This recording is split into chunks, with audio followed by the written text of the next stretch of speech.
bienvenue dans le Club Éco d'Objectif Aquitaine. Merci de nous rejoindre pour cette nouvelle émission en compagnie de Jean-Pierre Xiradakis. Bonjour. Bonjour. Alors vous êtes le directeur de plusieurs enseignes bordelaises, un restaurateur bien connu sur la place, et vous avez développé ce qu'on appelle la rue gourmande. Est-ce que vous pouvez nous parler un petit peu de ce concept? Combien d'établissements aujourd'hui? 6 dans la rue Port de la Monnaie. Alors je suis le propriétaire à 100%, parce que les gens peuvent se poser des questions sur l'organisation de la société. En tout cas, je suis le propriétaire à 100% de 6 affaires qui sont rue Port de la Monnaie. Alors bon, je ne vais pas faire l'historique de la rue Port de la Monnaie. En tous les cas, en 1968, lorsque je me suis installé rue Port de la Monnaie, ça n'était pas comme aujourd'hui, vous imaginez bien. Donc on était très excentré, on est toujours très excentré, mais enfin il y a le tramway qui permet aux gens d'être par rapport au centre-ville en moins de 10 minutes chez nous. Mais on était excentré dans un quartier populaire, un quartier plutôt d'émigrés, et franchement ça ne le faisait pas, quoi. Comme on dit, les bourgeois n'avaient pas envie de s'aventurer. Mais je m'étais installé là, non pas par stratégie ou par idéologie, mais parce que je n'avais pas les ronds pour aller m'installer ailleurs. Et j'avais à l'époque 22 ans, donc ça fait 45 ans, vous faites le compte. Je me suis installé là parce que j'ai acheté le fonds de commerce pour des queues de cerises, comme on disait à l'époque. Et donc j'ai essayé de faire fonctionner la Toupina. J'ai eu beaucoup de mal. D'abord avec les clients qui venaient pas dans ce quartier, difficile à fidéliser, ils venaient, c'était bien, mais ils n'avaient pas envie de revenir, ils préféraient aller au centre. Évidemment, ça a entraîné ou engendré des problèmes d'argent, des problèmes économiques, donc j'avais des problèmes avec les banquiers. Enfin, en cela, je suis resté quand même fidèle à la même banque pratiquement pendant 40 ans. Et petit à petit, j'ai construit ce qui est aujourd'hui maintenant une rue gourmande. Bien sûr qu'il y a des gens qui trouvent que je suis,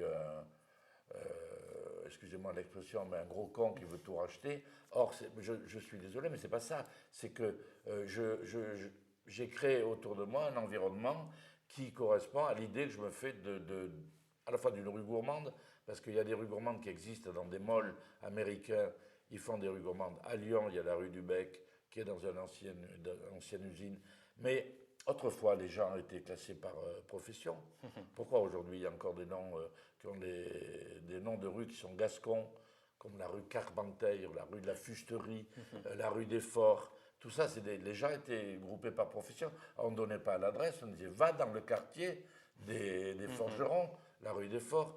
Et je trouve que cette tradition, pour moi, elle me convient, mais évidemment, il y a une rue où il y a des restaurants. Donc, tous ces restaurants, ils ont des propositions différentes et des prix différents.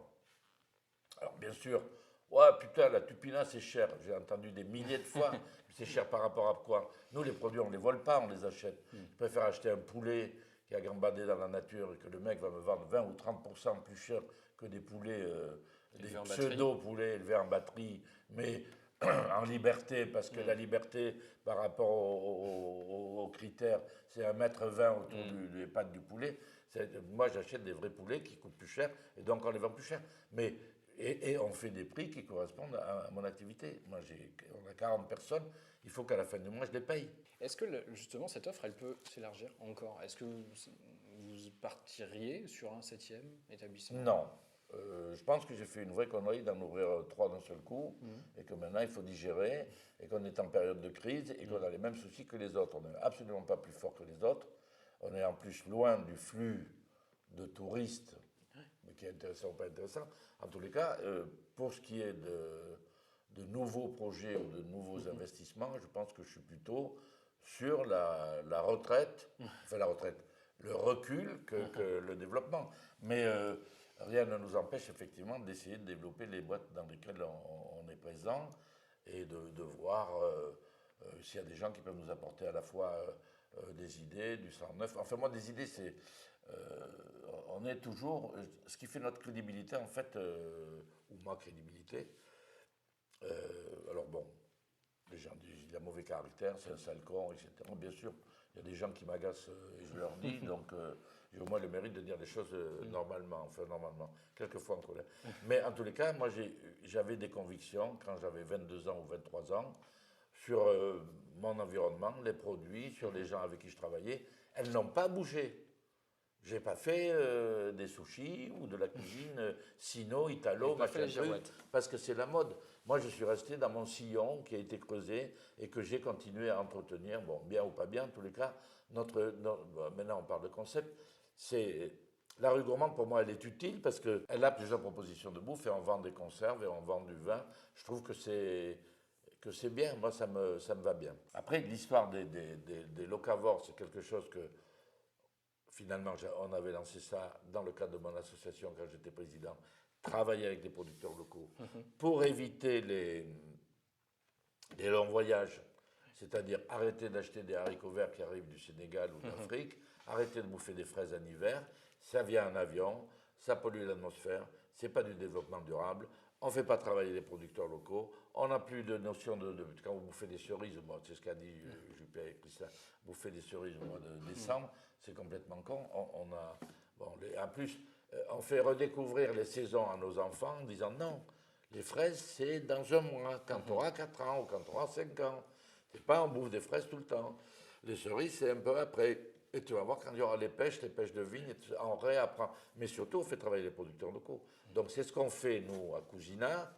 On travaille avec des maraîchers familiaux, si je puis dire. Ce pas des entreprises, c'est des petites entreprises. On a créé une entreprise. Et là, je travaille avec une dame qui est évidemment adorable, qui s'appelle Marie. Et si vous voulez, dans la relation, mais avec d'autres mecs qui m'amènent des champignons et tout, je me rends compte que les mecs, ils viennent avec leur bagnole pour porter 2 caisses de légumes. Et des fois, c'est le voisin qui vient, qui me dit « Oh ben non, il n'a pas pu venir, Marcel, tiens, voilà les radis, les machins, bon, vous démerderez avec lui pour la facture. » Et je me dis, mes enfants, qui sont beaucoup plus malins que nous finalement, parce qu'ils s'adaptent à la nouvelle société, me disent, mais je vais à Tarbes, mais je lui dis, tu vas comment? Ben, en covoiturage.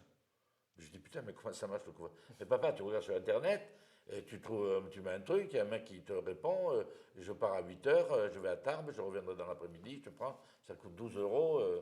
Ah ben, c'est génial. C'est le point de départ de votre nouvelle idée, ce fameux colis Oui, voiturage. ouais, et je me dis, mais pourquoi on ne fait pas ça avec les produits? Le mec qui habite à La Réole et qui vient à Bordeaux tous les jours, et qui prend pas 2, 3 copains pour dire on partage, on se démerde, d'abord on va rigoler dans la bagnole, mais il peut aussi passer chez Henri, prendre 2 caisses de salade, les porter au restaurateur et se faire payer 3 euros, 4 euros ou 5 euros, je ne sais pas. Mais en tous les cas, c'est du covoiturage pour légumes et pour produits. Et je pense que, bon, après, c'est une idée. Comment on la met en place? Bon, mon fils, est, heureusement, et on en a parlé ensemble, est directeur France d'une plateforme Internet de livraison.